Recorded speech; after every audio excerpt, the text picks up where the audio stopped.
Kula think they're going to be the biggest band in the world. To achieve this, they got the help of Indian kings, spirituality and magic. And this is how it all began. We met at college.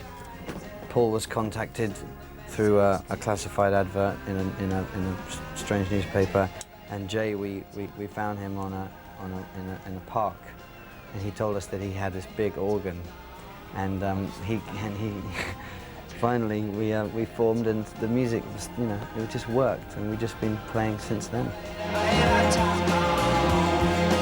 If forming the band wasn't special, the choice of name was. The group think that they never would have been successful if it wasn't for the name. It comes from ancient India, and King Kula was an ancient Indian king who wrote poetry and made music.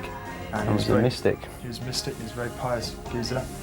And Crispian knew a modern day Kula. We were looking for a name for a band at the time, and I was like, Kula Shaker! It's got a good vibe to it, hasn't it? Kula Shaker. I am Kula Shaker. And so he told me about this Indian king. He said, you will have, very much blessings, good luck if you take this name.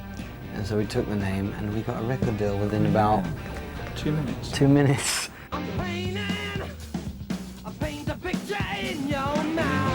That record deal was with Columbia Records. They released their first single, Grateful When You're Dead, which went straight in at number 35 in the UK charts. And suddenly, Kula was the name on everybody's lips. But strange things kept on happening. We started playing this song, so I have my false eyeball's a bit loose. No. We started playing it, and we were singing, you'll be grateful when you're dead. And we just thought, oh, that's a funny title for a song. And then Jerry Garcia from the Grateful Dead died, and we thought, oh, well, something strange is happening here. Maybe Jerry was there right at the beginning. I'm shaking! We'll have to acknowledge that in the song somehow. So we wrote this end piece. We jammed it. Happened to be in the same key, so we got a bit of sellotape and stuck it on the end. And hey presto, Jerry was there on the end of it. He was.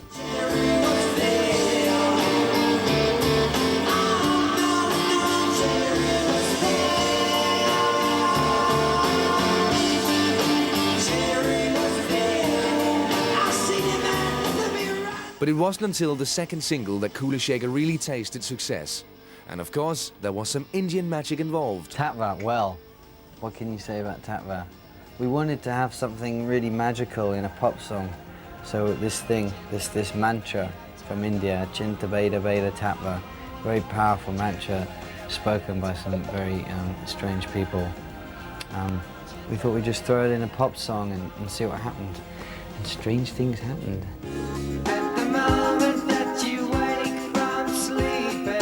It's lovely that it got in the charts. We were in Germany touring at the time. Thanks, kids. And we heard it go up to number 4, and we were just astounded. It was... Tatva means eternal truth. If something's true, then it doesn't change from Monday to Thursday.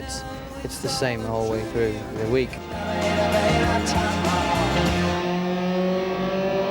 We loved playing it.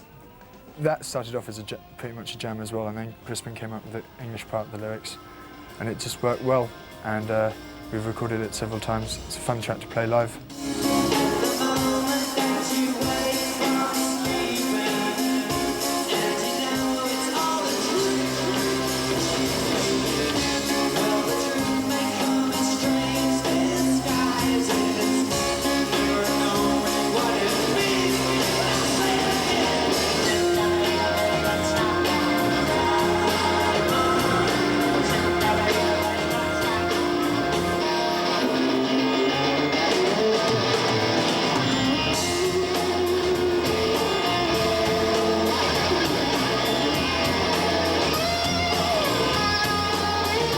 With Tatva climbing the charts all over Europe, Kula found that people were falling in love with their music.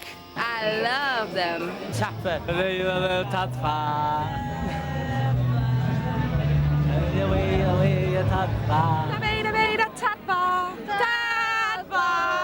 moment that you wake from sleeping, and you know it's all a dream. They're the best band on the whole planet. Grateful When You Did was big in that sort of way, and Tapper had more sort of depth to it, but still the same sort of dimensions in width. And Hey Dude was like a bigger, like a 3 times version bigger than Grateful. So they all were quite unique.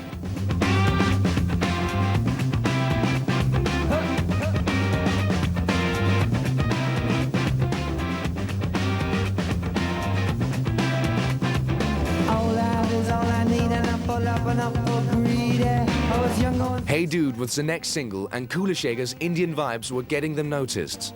And becoming successful did not surprise the band at all. For us, you know, we're on our 3rd single, actually. 3rd singles. We wanted to be doing all right by our 3rd single, and we always knew Tapper was a hit. We always loved that song, and we've got more where they came from. So for us, it's not that much of a surprise. We're surprised that it went straight in at number 4. But we all thought, this is a really good track, so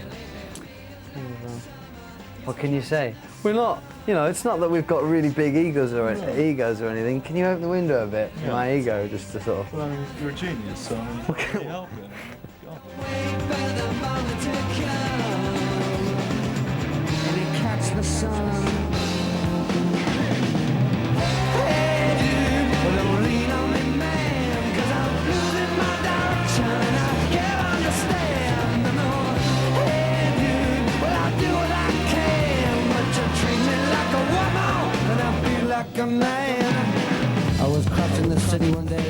Whether the success of Kula Shaker is down to Crispian's charisma or the magic of India is hard to say.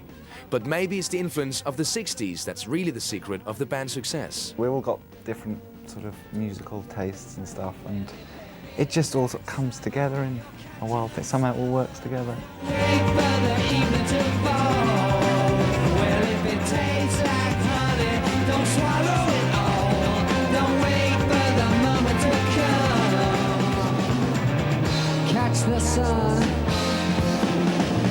We're not big fans of the 80s, I must say. Synth pop. We're not big fans of the 70s either. There's a few exceptions there. You can't rule it all out, but you know, the thing that people go on about us liking the 60s so much, you know, the late 60s had a certain spirit about them that you just haven't found since and won't find again probably in that way. But it helps when the bands that were writing all the classic songs, all the best songs, by that time they could all play their instruments as well. So that's, you know, half the reason why we're devotees of that time. But we're trying to move on as well, you know. That's our reference point, and that's our favourite sort of music. So there's a lot of that in it.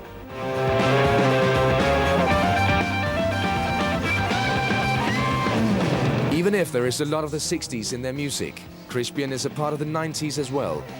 He has just collaborated with Prodigy on a track for their new album.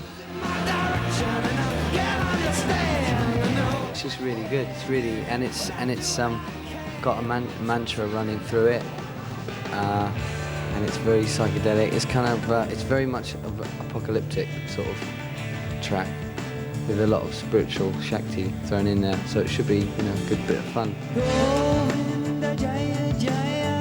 And spirituality is an important thing for the band. There is a bit of a spiritual bankruptcy though in the West, you see. So it's nice to be able to sort of fight against that. You know, I know I've seen other people talking about it. It's happening, you know. The Fugees talking about it at the moment, which is quite rare these days to hear people talk about spirituality, you know.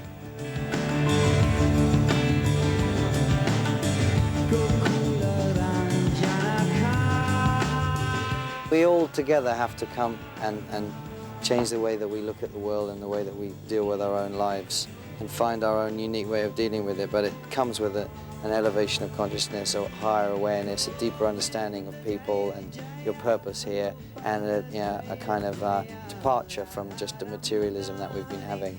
That's all I've been talking about. Everybody knows that the planet's dying, you know. So let's change it, you know. That's all.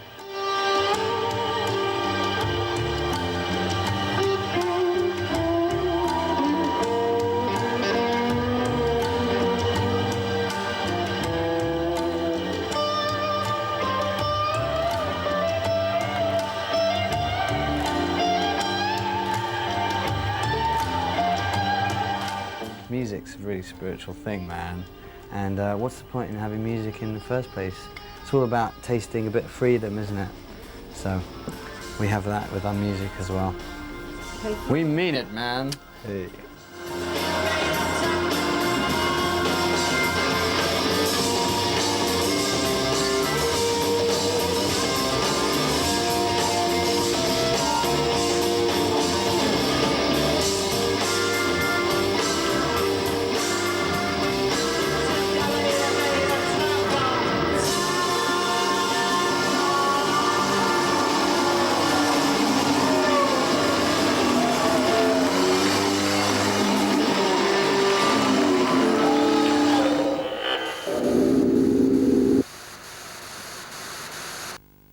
The members live in the same house together, and the fourth just lives down the road.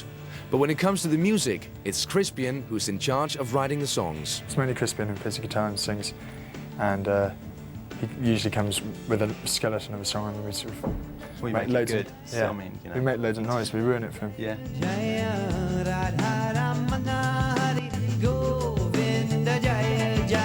But sometimes it's more of a collective thing. Sometimes we'll sort of jam something and then Crispian will come back with some lyrics over the top, but usually it's him with the song and a fairly specific idea of how he'd want it to turn out. And with the fourth single, Govinda, Crispian really knew what he wanted. That Indian magic flowed once again with the lyrics sung in the language of Sanskrit.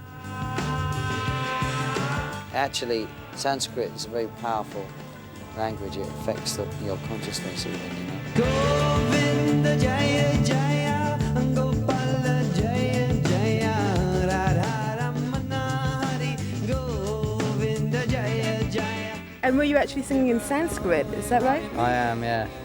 Just so that no one knows what I'm talking about, rather than singing in English and people in Germany don't know what we're doing, or singing in German and people in Italy don't know what we're singing. Singing in Sanskrit, no one knows what you're talking about. If Govinda was the Indian single, it was a taste of a Kula first album, K, which is even more musically exotic. There's a lot of different styles, and there's like joining pieces, and it's a concept album without a concert type thing. Yeah, there's all kinds of things in there. It's a bit of a, we've tried to make it a bit of a musical journey as opposed to single song, you know. So I find with a lot of albums I just put them on and go skip half the tracks on it. It's more of a journey.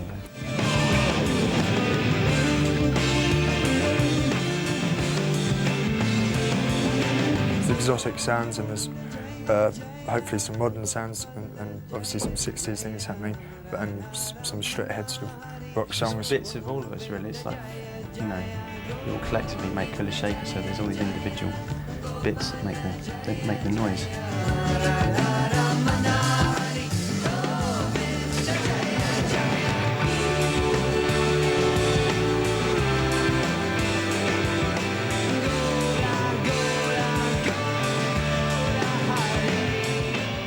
It was recorded with John Leckie, with musical instruments, all over England, because we were on tour with the President of the United States of America, God bless them, and a few other bands. And we were doing festivals as well. So we record, stop, do some gigging, record, stop, do some gigging. And it worked well that way, actually. I couldn't handle going into a studio for 8 months or even 8 years like Pink Floyd do, and you never leave.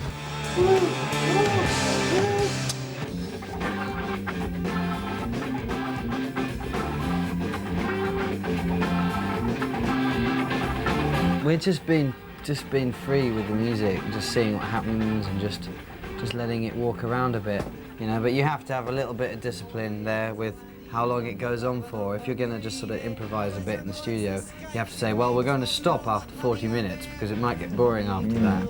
So we cut it down to an hour. We thought that was fine. Jazz, freeform, improvisation. The sweet, sweet rose, catch the sun by where it grows. Smell the rose, the sweet, sweet rose, it grows from castle walls in heaven. The reason the other two are so pale is they spend so much time in the studio. They're complete studio masters, like to get very creative and very to take their dream and make it big. Big and loud. But Jay and I, where we're at is going out and playing it live, going out on the road.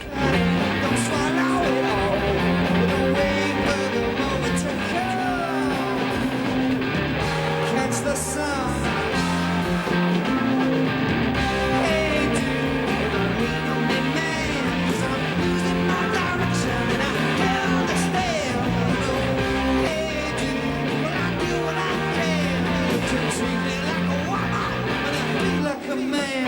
to Germany, France, Sweden, and Switzerland. and Holland. And everyone's up for it. Seen everybody looking for their little bit of honey, yeah. To alleviate the pain, to alleviate the pain. We're sort of getting a buzz out of playing to full audiences. You know, for the last 6 weeks, we gigged around little pubs in London for 2 years, and it wasn't a particularly happy experience. It was all right, just paying your dues. It's your apprenticeship, isn't it? But and before that, you're playing for years in bands in provincial pubs and stuff. So to be playing in places like the Story and being sold out is a real, you know, pleasure.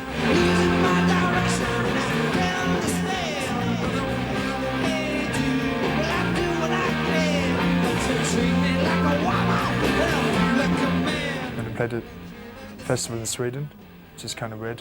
It was kind of like a beer rave.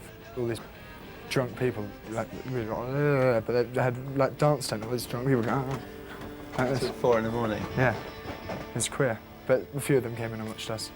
There was a rock tent, there was like a smaller tent. It was a bit sad to see that the music tent, the rock tent was like smaller than the rave tent, but there you go. The funniest thing that happened to us on this tour was some girls hid in a loo in a restaurant to get Alonso's autograph, and then when we came out of the restaurant, their mum was following us with a video camera.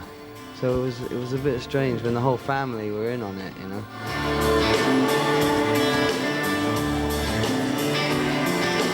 If Kula Shaker want to become the best band in the world, they'll have to get used to being followed by fans. But for the 4 members of Kula Shaker, it's not about being famous. When we're playing music, we're not just doing it for like, yeah, you know, we're trying to offer something to people as well, and people are enjoying it, which is great for us. We feel like we're achieving something. You got to justify your existence, haven't you? I mean, we're going to sit around talking about, you know, all our fantasies or whatever. You got to go out and do it, and you got to go out and meet real people, not TV sets. Help! Let me escape!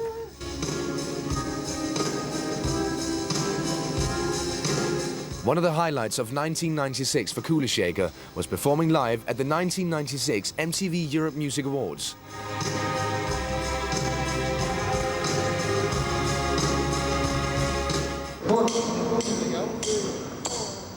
Okay, we've made it. Alexandra Palace. Who's Alexandra anyway? I told you, no more. Do we stay in Canada where it's snowing and do the gigs, or do we do the MTV? Yes. Must have had an awful lot of money, though, to have a place like that. Who's this over here? Oh, Grandad. I told you, no more. Oh, hey, it's not unusual to be loved by anyone. Can you hear that all right? Yeah, I'll let him in. Come on, you've got to feel sorry for him. It's just like Glastonbury, isn't it, Jay? Loads of fun. So, come on then. Remember, you've got to be really, really famous to get into this place, so I don't know what we're doing here. We're happy. Happy people. I'm happy. I'm awfully happy. Yes. Who's more famous out of you and Jay? I don't know. Who are you? It's Jay Darlington. Hey. Oh. No, it isn't. It's Eric Morecambe. No more. I don't know what you're talking about. Music just happens. You can't say how it happens. Just Tree. It's a London tree.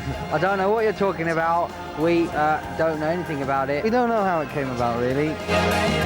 So, guys, I was just wondering, you know, as you do, where did you get the name? Jay? Well, my mum gave it to me. Your mum gave you your name? Yeah. No, she's talking... I'm talking about the actual, the name. No, he's talking about Kula Shaker. Oh, Kula Shaker. Sort of came about, we were walking down the road and we got a song, an idea. I got the name from that smelly microphone. Jay, stop doing that with the microphone! I said I got the name from the smelly microphone. Fascinating. Right, now, quite interesting. Tell me about your hi-hat parts. Oh, they're lovely. They're not as good as Jay's organ parts, but they're pretty good. Tell me why I'm walking through Ali Pali holding a microphone, acting like a prat. Because MTV have this strange style of camera work, which means you have to constantly keep moving the camera like this, you see. There you go. He wanted the camera to stay on him too long. What do you mean I'm funny? Forget it. Anyway, enough. Silly. Let's go inside. no more. Okay, we're not apathetic. We care a lot. We're not posh, you know. Ooh. Ah. This is really good fun. Yes, I'm really enjoying myself. It's all over, I told you, no more. And when it came to performing Tatva, they had a special message for their worldwide audience. Dearly beloved, we are gathered here in the sight of Almighty God to kiss the devil's ass. To consume as none have consumed no more. A chanta beta beta tapa. A chanta beta beta tapa. Honey. And here we are with Kula, just ending performing on stage. How's your performance, do you think? It was like this. Rocking? Yeah, it was good fun, yeah. You had sort of a controversial intro by saying something about some people out there and you being very intimate with the devil's arse. What was that all about? Well, this is the devil. This is the devil's arse, and this is us. But what's that mean? I don't know. What do you think it means? I have no idea that you like kissing it, but for what reason? No, it's something to do with music, with pop music. And, you know, I think that's what it's there for, don't you? And I think, you know, that we're just taking it to its natural conclusion. Yeah. Which is, you know, very rude, actually.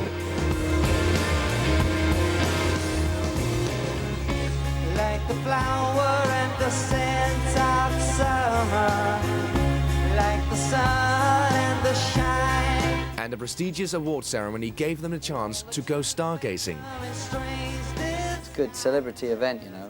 We were just sort of looking, who's here, you know, that kind of thing. No Barry White, unfortunately. We had clipboards with Spot the Star on it. How many did you get? You got 50? We're having contests. Paul got 20 and you got 30, didn't you? 30's 30 almost. Hidden meanings or message in their music. Kula want you to make up your mind about their songs. And at the end of the day, they just want people to enjoy themselves. Bit of mantra, you know, all good stuff, you know. It only makes it better, only makes it more, gives it more energy, gives it a bit of magic. Never knowing what it means, but it doesn't seem to matter anyway.